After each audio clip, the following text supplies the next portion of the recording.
Hello again, everyone. I'm Abe Beeson. Wasn't that a wonderful concert tonight with the Seattle Repertory Jazz Orchestra? Well, I hope you can stick around for a couple more minutes because we're going to have a little post-show discussion with the saxophonist, composer, arranger, educator, and co-artistic director of the Seattle Repertory Jazz Orchestra. Michael Brockman is here with us. Great show, Michael. Thanks, Abe, and thanks for joining us for this. We had a lot of fun, and I'm going to put my 25th anniversary hat on so we can keep celebrating with the SRJO. And the first show of the 26th season did not feature you as a performer. Tell us about working with the SRJO and not playing. Was this the first time you'd done that? No, I wouldn't say this is the first time because I do conduct in front of the ensemble every once in a while. For example, the Duke Ellington Sacred Concerts that we do every year, that requires a conductor, so I don't generally sit down in the band and play at that time. But usually, yeah, I'm playing with the ensemble. We've just had 3 different live stream concerts over the summer. One at Town Hall in Seattle, Kirkland Performance Center, and then just a couple of weeks ago we were over at the the Seasons Performance Hall in Yakima. So I have been featured enough in recent months. I thought this would be a great opportunity for us to let some of the other musicians in the band be featured.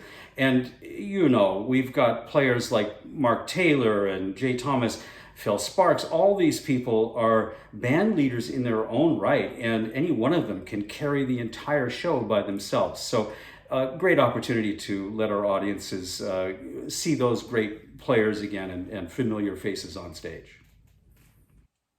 And a fun opportunity to put together kind of a special edition of the SRJO for Miles Davis's music from Birth of the Cool. It was some of his very first recordings as a leader and very different from the bebop recordings he had done as part of Charlie Parker's band in previous years. I wonder if you could tell us about how this music for Birth of the Cool was so different than what had come before.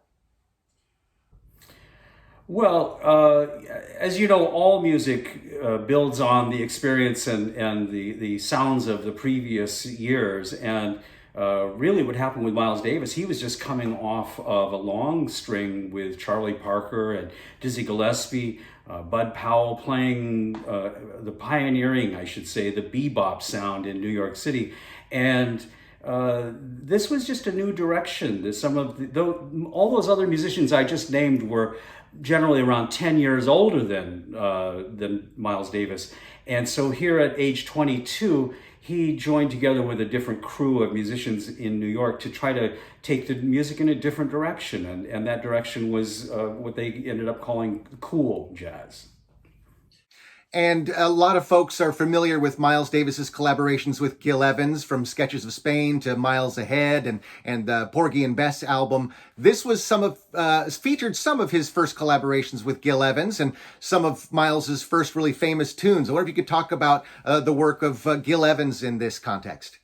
Yeah, well, actually, Gil Evans may well have been the one who organized the Birth of the Cool band. It was in his apartment where they met and rehearsed, and these sorts of things go on to this day. I mean, they always have gone on, where musicians will get together just for the sake of spending some time together, trying out some new material, experimenting with new things. We call them sessions, although you don't want to mix that up with a recording session. These are just reading sessions where musicians try stuff out and find out what new trends there are and what new things their friends are into.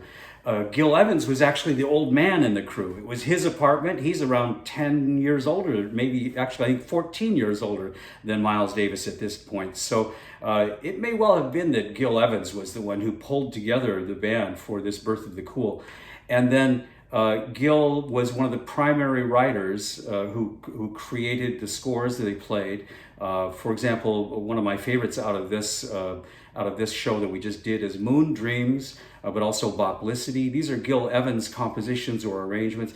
And then other members of the band, such as Jerry Mulligan, contributed scores as well. So it was kind of everybody bring in what you've been working on and let's see what happens. I think one of the most exciting things about the recordings is the arrangements and the way the horns combine together. There aren't nearly as many solos, individual solos, as we had heard in recordings previously, but it's a brand new way of playing. I wonder if you could talk about how all these incredible soloists teamed up. It was a wonderful example of teamwork.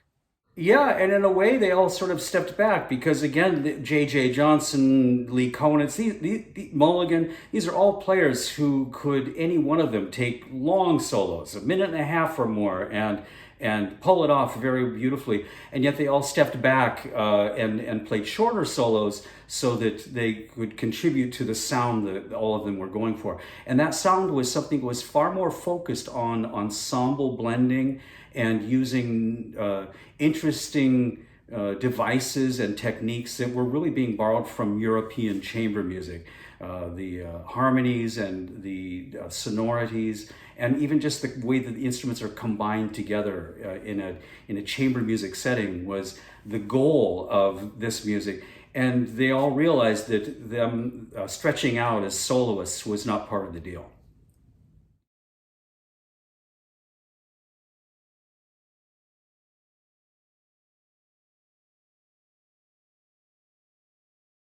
So Miles Davis always was a really cool jazz musician, but his sense of cool was continuing to evolve into more hard bop in the 50s, but the cool jazz sound really caught on the West Coast. Yeah, it really went west, didn't it? It was the musicians on the West Coast who picked up that torch immediately and kept it going and really turned it into an exceedingly popular form of jazz. And we're talking about certainly Mulligan, but then also Dave Brubeck, who became really the epitome of cool jazz, along with the great Paul Desmond. But even in some ways, Stan Kenton's orchestra was carrying on cool jazz.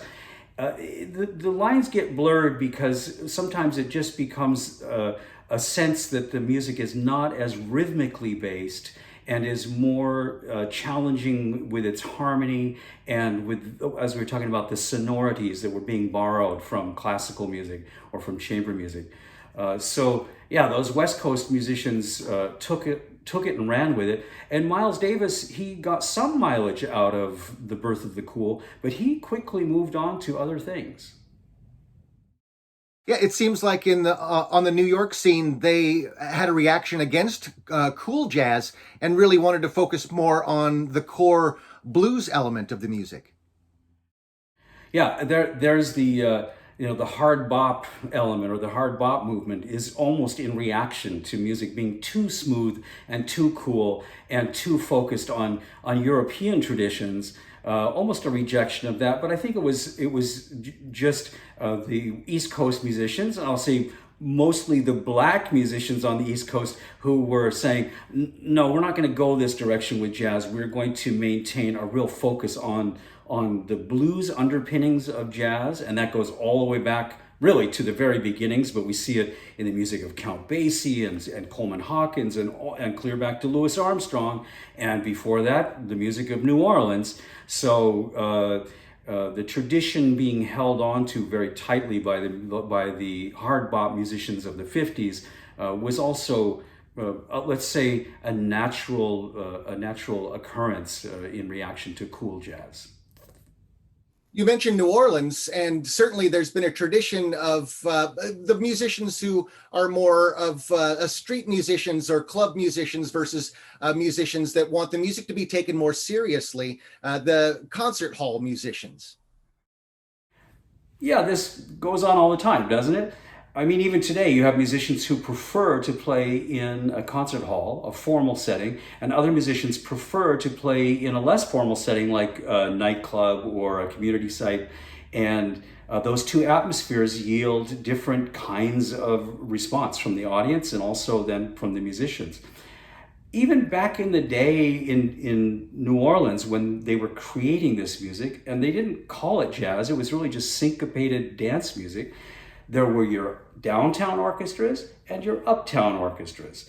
And the musicians in the uptown orchestras were generally conservatory trained musicians who could read music like lightning, and the downtown orchestras didn't generally read music, but they prided themselves on being able to play by ear and being able to improvise and to also pass along all their music using an oral tradition. So they would look down their noses at the uptown musicians. So there's always been this tug and pull back and forth. Yeah. Even though Miles Davis moved on from the cool style and went on to hard bop, and then from there throughout his entire career he moved on to yet new movements in jazz, including fusion and avant-garde jazz. He was at the leading edge of almost every new trend in the world of jazz throughout his entire career. He is really one of our greatest heroes and greatest innovators. So that's why we repeatedly celebrate what he brought to the art form. Now, it was a really cool performance, a really fantastic concert for the SRJO tonight, but it hasn't been the greatest of times to be trying to run a jazz orchestra. I wonder if you could tell us about how the SRJO is operating in a pandemic condition. Yeah, well, we're like all the music organizations in town. It ain't easy. The biggest problem is that in order to keep our musicians safe and distanced, we just plain don't get to rehearse together as much as we're accustomed to. So it just means that all the musicians and we have to be working way ahead to make sure we're very organized and can put together our concerts with an absolute minimum of rehearsal time so that we're spending as little time side by side. It goes against our grain, because what we really want to do is hang out together with our buddies and make it, even though we're putting together a specific show, it still feels like a session where we're all learning music together. So it's a tough time to run an organization like this. And then, as you know, we feel so bad that our audiences can't be here with us live to enjoy it. And we're just very grateful we have a good streaming method so that we can share it with people at home. Well, we are certainly looking ahead to our next concert, concert number 2 in the SRJO season, with our special guest, Joshua Redman. That'll be a February 21st show. And fingers crossed, we may be welcoming a smaller audience for that performance. Looking ahead, we've got our hopes high. Yeah, hopes are high. We just have to wait to see whether the regulations are relaxed for allowing people into the auditorium.